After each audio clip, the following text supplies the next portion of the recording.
Hindi naman maiwasan mga ibanding ng mga kapamilya naton nga wala hindi ta kaupod. Syempre late na gawa mabot mga regalo. Yes.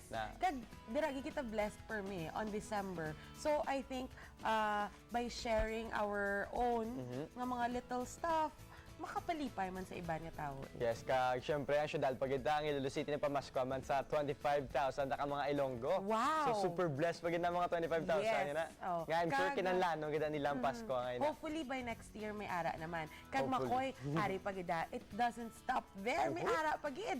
Si Santa Claus sa Barangay Balabago nagpanagtagman sang pamasko. Ari lang tawon ta.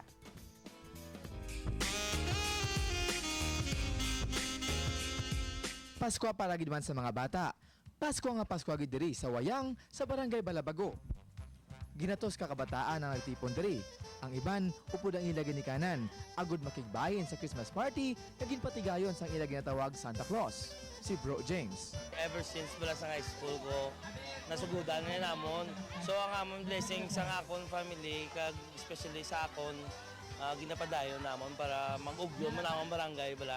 Kag ang mga bata, siyempre may gamay mga blessings sa amon ni atag namon sa ila. Ganitanan sila nag-enjoy sa lain-laing aktibidad nga gintigan gid para sa ila. May dance showdown para sa nanay kag bata.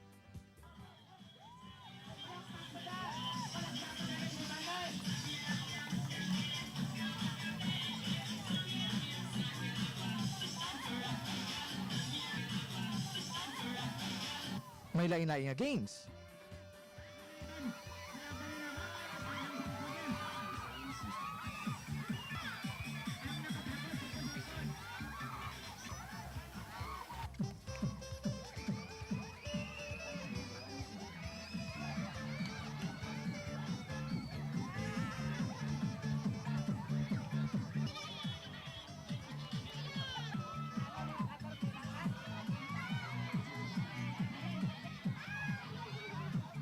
Kag syempre, may tagtaganay sang regalo.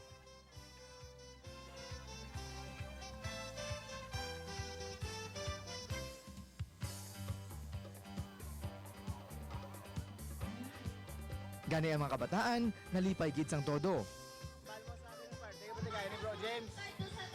Sadya?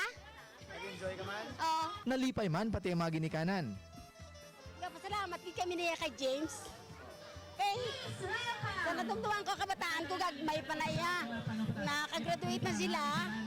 Kapahimo ginadi sa amon sa Wayang. Tutuod ka pasalamat ko niya kay bro. Ginshare yan na lang ni Subong. Ginshare yan Subong sa bilog nga akuan. Nga Balabago. Dako gidang ngamon nga kalipay. Nga ngamon mga kabataan nakaagom sang kasadya Subong hapon. Pasalig naman ni Bro James. Sige-sigihon na ginigapon ah.